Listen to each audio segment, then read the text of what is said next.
Hello, welcome back. Back to Passion for Accounting video channel.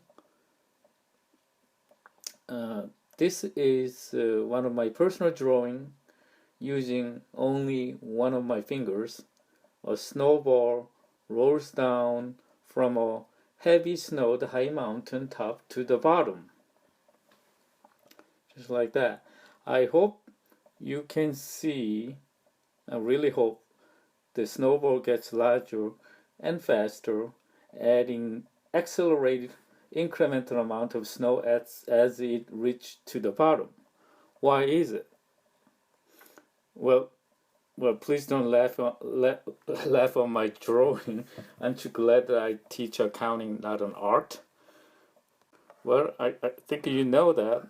Snowball uh, uh,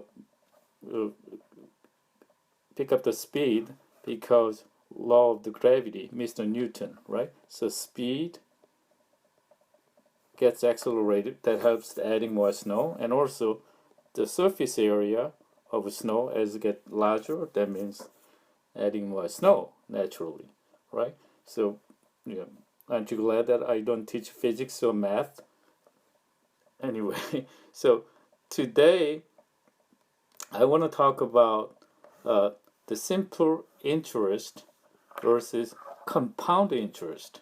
The reason is this, because over my long history of teaching financial accounting, quite a few students, they have difficult time to understand long-term liabilities, specifically bonds, right? A debt instrument. I'm talking about financial instrument, right? So that chapter deals with how to determine issue price of bond, those market prevailing interest rate, contract rates, all that.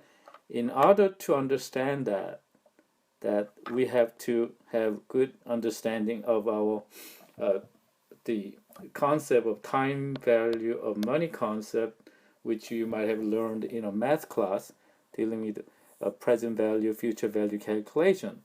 So in order to do that, you have a basic understanding of the difference between simple and compound interest. So I hope this simple short video will help you to understand just that, right? So let's see, I draw the timeline here. It's a very simple problem here. The principal, P equal principal, I equal interest, 10%, T time 1 year. So here's the timeline, right, as you go this way. So $100 today, a year from today, how much interest will be earned? I'm talking about simple interest, so $100 times 0.1 times 1, so $10. $10 second year, because same 10%, third year, same 10%, same term, 1 year, 12 months, so same $10. That's the simple interest concept, as you all know already. As I mentioned with my silly snowball analogy earlier, compound interest goes like this. $100 today, still 10%, still 1 year. A year from today is $110. But if you leave that accrued interest as part of the principal for second year, will be 121. You can do calculation on your calculator. Third year, it will be $133.10. Fourth year, 146.41. So I can see that the increment, it gets to also pick up the speed. It gets larger, 10 for the first year, but 11 the second year, and $12.10 for third year, and 13.31 fourth year, and so on. So that's what I meant by the accelerating speed, right? So again, here's the brief review of your concept of interest. Your econ teacher probably already taught you very well what is interest. Interest is simply cost of renting other people's money, right?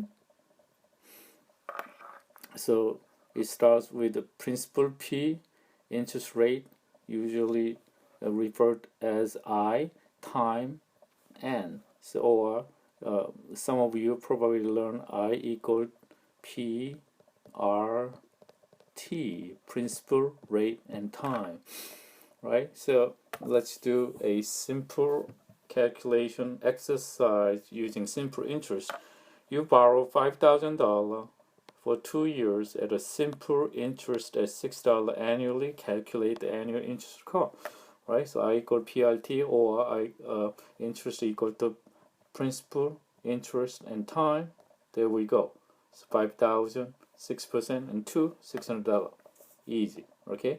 So let's do one simple example together. Are you ready? Okay. Here we go. Here's I create a scenario. So please pause the video and calculate that as I go together. Alright, so let's say you borrow $3,000 at the annual interest of 12% for 12 months, for 1 year. So I equal PRT. So I hope you get the $360 for 1 year of interest. And then what is the maturity value, which means how much you have to repay the loan in 1 year, right? $3,000, you correct. So what's due? The total is $3,360. Okay, so now let's keep the same scenario, but now compound. Instead of annually, I create the semi-annually, which means for the first 6 months, how much will be the interest? So if you do calculate that amount, $180. So $180 interest will be added to original principal, so it will be 3,180. Okay, same thing, you don't change the interest rate, so 12%, and then second 6 months, so 6 over 12. So if you do calculate that amount, 190 and 80 cents. So as you can see that the interest amount, it gets larger even though same interest rate and same term, 6 months. Why is that? Because it's really compounds interest on interest. In other words, interest accrued on interest accrued previously, interest on interest, right? So if a semi-annual compounding case, what would be the maturity value? Well, then you have to add 180 for 6 months, 190, 80 cents.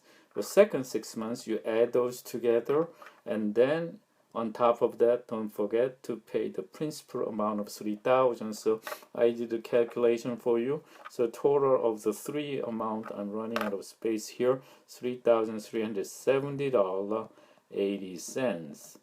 Are you curious? What if I change that as quarterly? I already calculated it for you. That will be $3,378. If same scenario, compound monthly, even it gets larger, $3,381. A lot of businesses, they do compound interest monthly. Can you imagine if it goes to daily, it gets even larger. So please be aware of the fine print.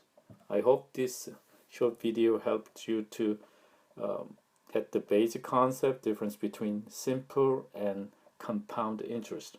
Thank you for watching. See you next time.